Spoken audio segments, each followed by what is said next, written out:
Alors dans cette paracha, on parle donc des rêves de Paro. Paro, il a cherché des personnes pour qu'ils puissent lui interpréter, et la Torah dit oui, en poter otam be Paro. Personne n'arrivait à donner l'interprétation, la vraie explication de ces rêves, surtout que Rashi, il explique en fait que Paro, il a rêvé, et aussi on lui a donné l'explication. Et lui, donc chaque fois, il a oublié l'explication, l'interprétation. Donc chaque fois qu'il écoutait une interprétation, alors il pouvait savoir si c'était la bonne ou pas, jusqu'à que Yosef Assadir, il vient et il lui interprète vraiment la vraie interprétation. Maintenant, Yosef Assadir, il annonce à Paro qu'il va avoir cette année d'abondance et cette année de famine. Et à la fin, Yosef dit à Paro, maintenant Paro, il faut que tu trouves une personne qui est valable pour qu'il puisse gérer donc l'Égypte pendant cette période-là. C'est pas simple, il faut un compétent. Effectivement, Paro, il dit à Yosef, c'est toi donc qui est le plus valable pour prendre cette mission-là. Alors sur ce passage, beaucoup posent la question, comment Yosef il a osé de dire à Paro, et maintenant, Paro, tu dois choisir. Le pasteur dit, de le nommer donc sur la terre d'Égypte. Yosef, qu'est-ce qu'on t'a demandé? On t'a demandé d'interpréter les rêves de Paro. D'accord, tu as dit, il vient d'annoncer des années d'abondance et des années de famine. Est-ce que maintenant, mettre quelqu'un, nommer quelqu'un qui s'occupe de l'Égypte fait partie du rêve? Ça ne fait pas partie du rêve. Donc comment Yosef, comment déjà tu as osé dire ça? Et même ça pourrait être même étonnant. Chez Paro, il dit de quoi il se met celui-là? Il m'a interprété très bien, c'est juste, ça me convient, mais me dire quoi faire, c'est pas à lui de le faire. Alors Béhémet, alors comment Yosef il a osé de dire ça? Et Paro lui aussi, il était prêt à accepter, à écouter cette proposition de Yosef Assadir. Alors, beaucoup d'explications, de réponses à ça. Une des explications qu'en fait, le fait de nommer quelqu'un pour qu'il s'occupe de l'Égypte pendant cette période-là, ça fait partie du rêve. Parce que le but, c'est pas seulement interpréter le rêve de Paro, mais savoir comment faire. À quoi ça ressemble? Des fois, on va voir quelqu'un, on va dire Amir Koubal, on va le voir, il va nous dire, vous savez, tel et tel et tel problème. D'accord, c'est très bien. Mais maintenant, les problèmes, on les connaît. Mais nous, on veut les solutions. Qu'est-ce que je dois faire pour un peu éviter ces problèmes? Ou un médecin, et il vous dit, voilà, vous avez tel problème, mais il faut le remède. Là aussi, c'est pareil. Yosef, il va interpréter à Paro, il y aura des années d'abondance et après des années de famine. Ça, c'est très bien. Mais qu'est-ce qu'on fait? Alors, il dit, maintenant, il faut trouver quelqu'un. C'est pas n'importe qui va pouvoir gérer ça. Il y a une autre explication. On dit, regardez, si vous voyez dans le passour, quand c'est marqué Wi'ata yere Paro, c'est marqué Wi'ata, il y a une pashta. Pashta, c'est un ta'maf, c'est comme si on dit Wi'ata yere Paro. On dit en vérité, c'est qui? Il dit Wi'ata, c'est Paro. Yosef, il a interprété les rêves, et il s'est tué. Alors, Paro dit, et maintenant, qu'est-ce qu'on fait, Yosef? D'accord, tu as bien interprété, mais maintenant, j'ai besoin de la solution.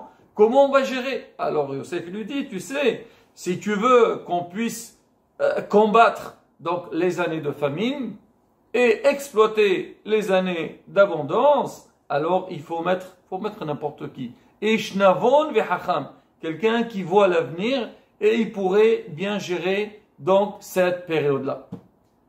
Il y a le Maguid Medovna, comme d'habitude, il amène une parabole pour répondre à cette question. Il dit, il y avait une fois un roi que son fils il est tombé malade et il a appelé les meilleurs médecins pour le soigner, mais rien à faire.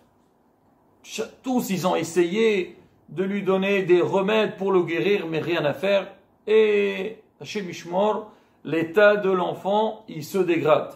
À un moment donné, quand le roi il a vu qu'il n'y avait plus de solution, il a annoncé, il a dit à tout son royaume, il leur a dit, celui qui peut venir soigner son fils, il a le droit de le faire. À la base, il n'y a que les médecins qui viennent, mais il dit peut-être, il y a des médecins qui ne sont pas connus, ou il y a des gens qui connaissent qu'ils ont des moyens pour guérir. Il a essayé de tenter toutes les chances. Alors dans son royaume, il y avait quelqu'un, un homme simple, que lui, il connaissait bien, donc il a beaucoup de méthodes, un peu on va dire différentes que les autres. Lui, quand il a entendu que le fils du roi il était malade, il n'a pas osé se proposer au roi pour guérir son fils, il n'a rien fait. Mais maintenant quand il a entendu la nouvelle, il a dit pourquoi pas, peut-être lui aussi, il trouvera une solution pour guérir le prince. Il arrive au château du roi, il voit le roi tout inquiet, angoissé autour de lui, tous ses ministres, tous les médecins.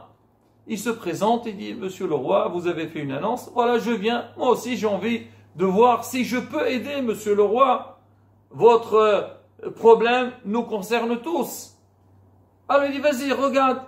Il regarde l'enfant et tout, il a compris c'est quoi, quel remède il faut lui donner. Mais lui, il avait très peur. Il a dit, si maintenant, moi je veux m'annoncer, je veux dire au roi, écoutez monsieur le roi, j'ai un médicament pour votre fils. Alors tout de suite, tous les médecins ils vont lui tomber dessus. Mais dis-moi que tu connais toi, on n'a jamais entendu parler de toi. Quoi, tu vas encore aggraver l'état de l'enfant. Alors il a, asab et hukhma, avec intelligence, il a dit, monsieur le roi, regardez, moi je pense, peut-être avec votre permission et la permission de tous les médecins présents, si on arrive à préparer à votre enfant un médicament, qu'on peut le composer avec telle et telle matière, là peut-être on aura la délivrance, la Yeshua, il guérira. Et là, Baruch Hashem, vous avez des médecins, vous avez des professeurs qui sont là. Moi, je leur présente donc tous les matières qu'il faut faire, et eux, ils vont fabriquer le médicament et on va l'essayer. Alors tous les médecins qui étaient autour, ils étaient contents. Ils ont dit, voilà, il nous fait du kavod, comme si c'est nous qu'on va trouver la solution.